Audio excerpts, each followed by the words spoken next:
Concern is mounting in Guyana as the Elections Commission has failed to deliver results and vote counting has been suspended in the capital.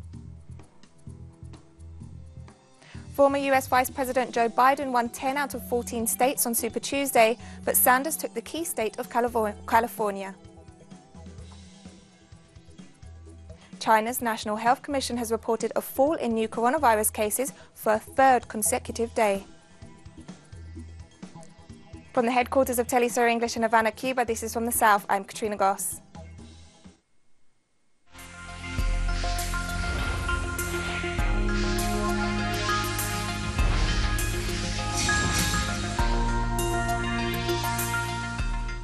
Guyana's Elections Commission has still not announced the results of Monday's general elections. 2 days after the vote, the population is still waiting to find out which of the two main parties will form the next government. 6 of the country's 10 districts have made their declarations.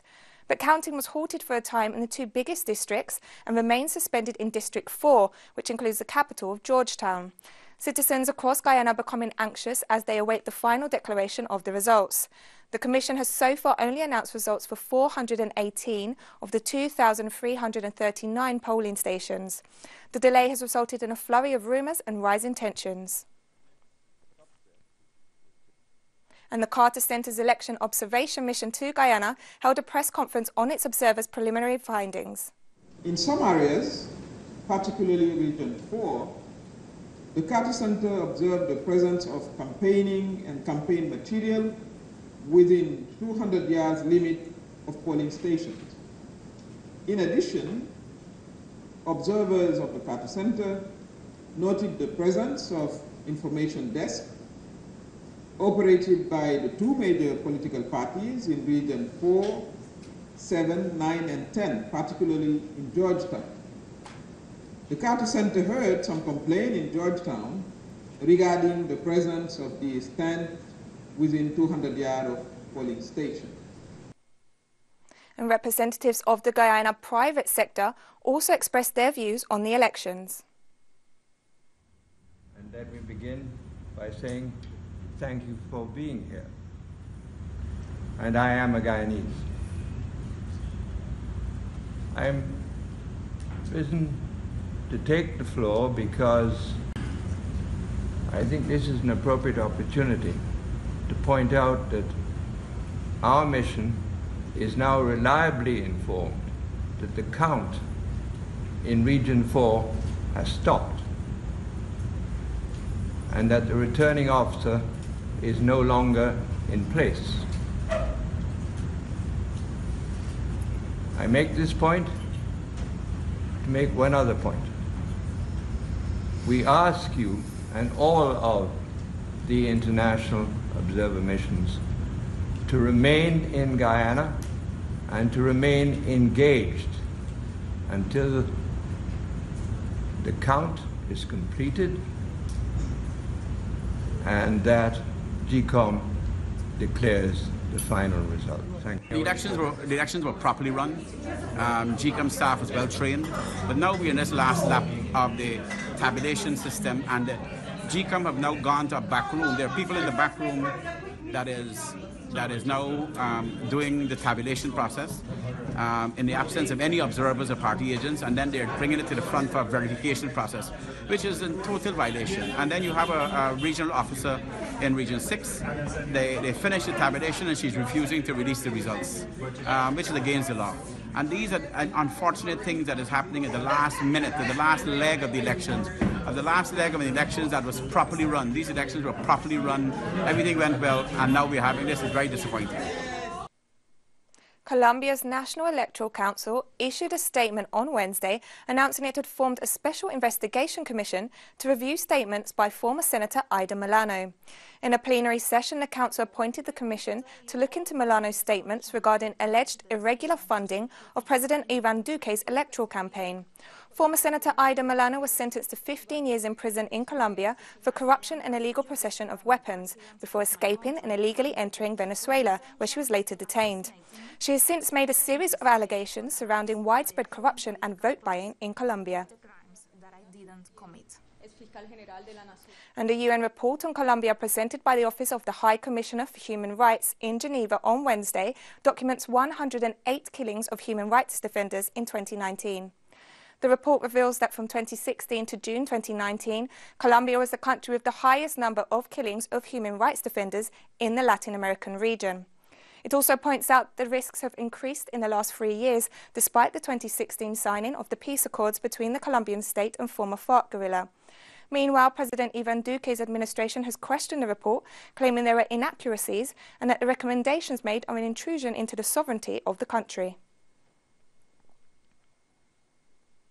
And Colombian Interior Minister Alicia Arango turned on her critics, dismissing the claims of the systematic murder of social leaders in the country. The minister claimed that more people die in Colombia due to cell phone thefts than for defending human rights. Her statements came during a meeting on the protection of life held in Putumayo in southwest Colombia to address the situation of insecurity faced by social and union leaders throughout the country. And authorities continue to investigate the killing of social leader Julio Gutierrez Aviles, who, according to his relatives, was attacked by armed men as he was heading back to his farm in Campo Alegre municipality, South Colombia. Gutierrez was the president of the El Esmero Community Action Board. A recent investigation has brought to light a tape recording in which Colombian drug trafficker José Guillermo Hernández Aponte, aka Ñeñe, claimed to be at the center of an electoral fraud operation to benefit current President Ivan Duque by order of former President and Senator Álvaro Uribe. The Attorney General of Colombia discovered the tape during an investigation related to a murder allegedly perpetrated by Guillermo Hernández. The drug trafficker died in 2019 and Uribe was the first person in Colombia to denounce his alleged killing. The proof of electoral fraud was discovered among thousands of calls intercepted at the request of the Attorney General's office on investigating the homicide, but none of it has been used to initiate proceedings regarding vote buying. At least 22 people have died due to heavy rains in the southeast region of Brazil. The rainfall began on Tuesday night and has affected the southern state of Sao Paulo, where 17 deaths have been reported and more than 40 people are missing. Several highways are currently blocked while basic services were disrupted due to floods and landslides. Meanwhile, in Rio de Janeiro, 5 deaths and countless material damages have been reported. Local authorities in both states are coordinating the necessary resources to deal with the emergency. Chile saw a historic day on Wednesday as the Senate approved gender parity in the new constitution with the votes of 4 senators from the ruling party. The Senate finally approved the gender parity mechanism for the Constitutional Convention that will start its work should the yes option win in the April 26th referendum.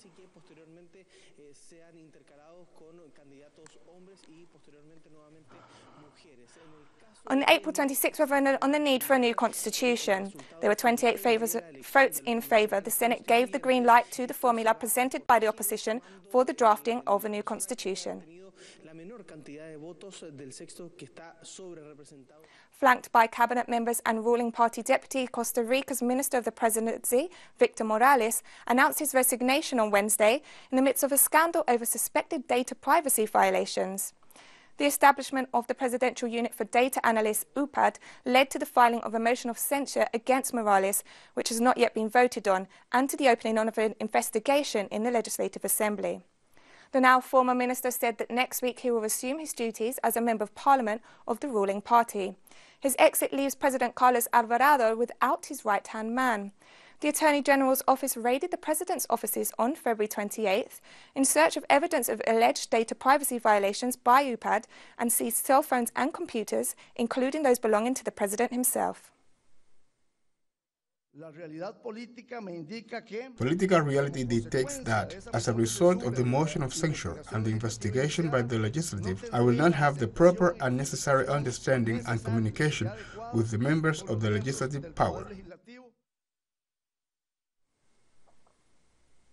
And coming up, the Democratic presidential race narrows. Don't go away.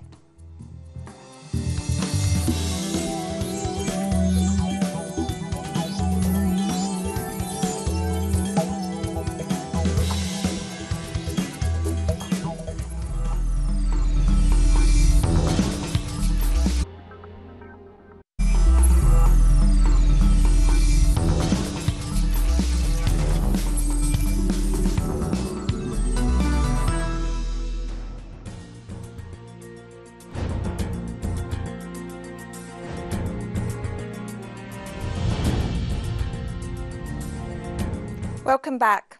Former Vice President Joe Biden won in 10 states across the South and Midwest on Super Tuesday, while the Democratic frontrunner Bernie Sanders won California, the state offering the most delegates. Tuesday's results made it a two-horse race between Sanders and Biden after Mike Bloomberg dropped out of the presidential bid and endorsed the former vice president on Wednesday. Biden performed well among black voters in South Carolina, North Carolina, Virginia and Alabama.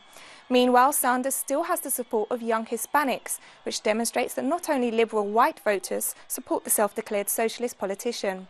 The results are still unfolding, but up to now, Joe Biden is still in the lead with 566 delegates, and Sanders jumped to 501 after winning California.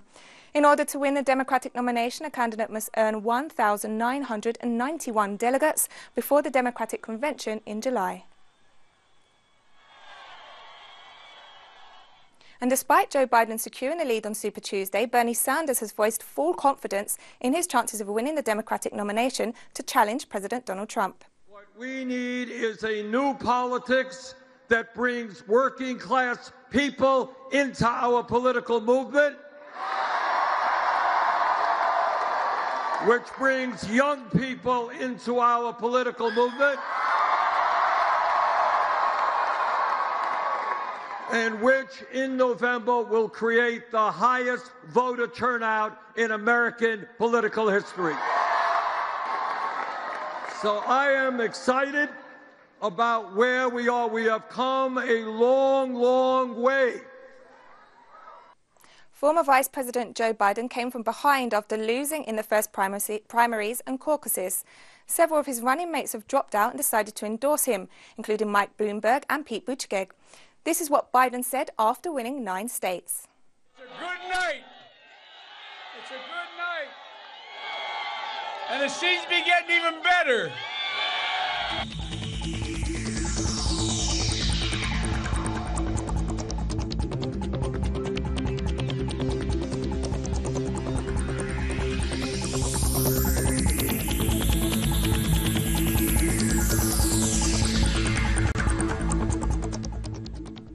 China's National Health Commission reported 38 coronavirus deaths on Wednesday, but a fall in new cases for a third consecutive day. An official stated that China now has excess capacity in terms of protective suits and is urging its manufacturers to meet overseas demand for these suits. Among the main control measures adopted by the Chinese authorities are constant temperature checks, a no mask, no service policy and high-tech people tracking. The COVID-19 virus emerged late last year in mainland China has affected more than 80,000 people and killed nearly 3,000 in the country. But the spread of the epidemic has slowed significantly in recent weeks. Meanwhile, concerns surrounding COVID-19 are rising in the Latin American region, where 3 more cases were confirmed in Ecuador on Wednesday, taking the total number there to 10. Likewise, Argentina and Chile both confirmed their first cases of the novel coronavirus on Tuesday in patients who recently returned home from abroad. Argentinian Health Minister Ginés González Garcia reported that the patient has been in isolation since presenting himself to a private health clinic in Buenos Aires the day he returned to the country. The total number of confirmed cases in Latin America is now 21. The Italian government has decided to close all schools, universities and other education institutions until mid-March in response to the coronavirus outbreak. The closure will take effect from Thursday and will last until mid-March at the earliest, depending on the spread of the COVID-19 virus in the country, according to local reports. The move makes Italy the first country to take such a measure outside of Asia. Italy is the worst affected European country, where the coronavirus death toll has risen to 107.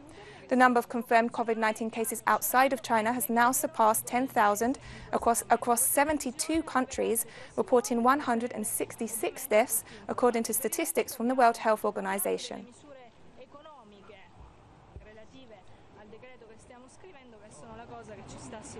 And the coronavirus continues to cause disruption around the world. Saudi Arabia has suspended the year-round Umrah pilgrimage over fears that the virus could spread to Islam's holiest cities. The unprecedented move raises fresh uncertainty over the annual Hajj Islamic pilgrimage to Mecca. Saudi Arabia said the suspension was provisional, but the decision has a huge potential impact as Umrah attracts millions of people each year. Meanwhile, in the United States, the director of the National Institute of Allergy and Infectious Diseases, Dr. Anthony Fauci, said Wednesday that it's still hard to know how deadly the coronavirus actually is, as experts are scrambling for an answer. He also announced that the US was just weeks away from a phase 1 trial of a possible vaccine. China still accounts for an overwhelming majority of the world's 94,000 cases of COVID-19 infection. As of Wednesday, the US had reported more than 120 cases in at least 15 states, as well as 9 deaths, all in Washington state. And turning to Africa, Senegal has confirmed 2 new coronavirus cases. Both patients are European, bringing the total number of confirmed cases in Senegal to 4. According to health officials, one of the new patients is a 68-year-old French woman who arrived in Senegal on February 29th. Her 80-year-old husband previously tested positive for the COVID-19 virus on Tuesday. Wednesday's second confirmed case was that of a 33-year-old man who arrived in Dakar from London on February 24th. The first COVID-19 case in Senegal was discovered on Monday and was the second confirmed case in sub-Saharan Africa.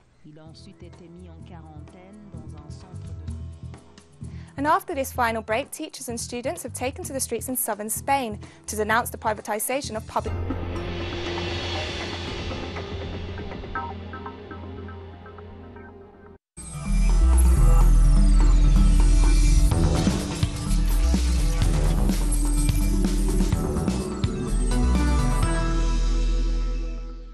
Welcome back. Several unions and parents' associations held a strike in Andalusia, southern Spain, on Wednesday to reject an education decree approved by the local government. Over 100,000 teachers, parents and students joined the strike convened by the Andalusian Platform for Public Schooling. The strike took place 3 days after the start of the enrolment process for the upcoming 2020-2021 school year in an effort to protect public education. According to the Union Confederation of Workers' Commissions, the decree promotes the liberalisation and privatisation of public education services by the Andalusian government. The Russian Ministry of Defense stated that Turkey has violated the Sochi Agreement signed in 2018 by continuing to support and arm terrorist groups in the Syrian province of Idlib. Chief spokesman for the Ministry of Defense, Igor Konashenkov, stressed that Western countries and the United Nations have not been concerned by the serious violations of the Sochi Memorandum on Idlib committed by Turkey and terrorist groups operating in Syria. Konashenkov denounced the increase in bombardments against Syrian neighbourhoods and the Russian airbase of Heymanmin by extremists. The Russian official also stressed that the Turkish army has continued to install new observation points in the area. Thousands of migrants continue to pour into Turkey's northwestern border province of Idlib to try to enter the European Union on Tuesday.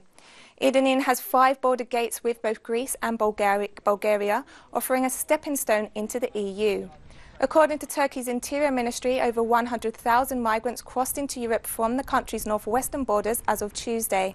Due to the growing numbers, local police have imposed temporary restrictions on movement in the border area for security reasons. And European Union Ministers of Home Affairs this Wednesday strongly rejected Turkey's use of migratory pressure for political purposes. A statement released following an extraordinary EU Council meeting to discuss the situation at the EU's external borders with Turkey acknowledged the increased migratory burden and risks Turkey is facing on hosting 3.7 million migrants and refugees, but strongly rejected Turkey's decision to open its borders. Meanwhile, Turkey rejected European Union accusations that it was using migrants as blackmail in order to push the bloc to support its military efforts in Syria. The EU stressed it is determined to effectively protect its external borders and that illegal crossings will not be tolerated. And early on Wednesday, the EU's top diplomat Joseph Borrell promised an additional €170 million in aid for vulnerable groups in Syria during a visit to Turkey to meet with President Recep Tayyip Erdogan and top officials. Borrell stressed that €60 million of the amount would go to addressing a humanitarian crisis in northwest Syria. The US military conducted an airstrike against Taliban fighters in Afghanistan on Wednesday, just hours after President Donald Trump said he held a very good talk with a Taliban leader. The US signed a deal with the Taliban on Saturday aimed at bringing peace to Afghanistan after years of war. However, US military spokesperson in Afghanistan, Colonel Sonny Leggett, reported that the attack was in response to insurgent actions against the security forces of the country. Hours earlier, President Donald Trump noted a positive conversation with Taliban leader Mullah Abdul Ghani Baradar. On March 1st, the Special Representative for the Reconciliation of Afghanistan, Samai Khalilzad, and the co-founder of the Taliban movement, Mullah Abdul Ghani Baradar, signed an agreement on the withdrawal of US troops from Afghanistan and the beginning of the peace process in the country. Togo's Constitutional Court rejected opposition claims of electoral fraud on Tuesday and declared Faure Gnassingbé the winner of the recent presidential elections with more than 70% of the vote. The president was elected for a fourth term. Opposition leader and former Prime Minister Agbeyomi Kojo took 19% of the vote, according to the court. A petition filed by Kojo, who heads the movement of Patriots for Democracy and Development, was annulled by the court, which found it lacked evidence likely to support the allegations. President Gnassingbé insisted his continuing rule for 5 more years was central to ensuring security in Togo and preventing jihadist violence spilling over from Burkina Faso to the north of the country.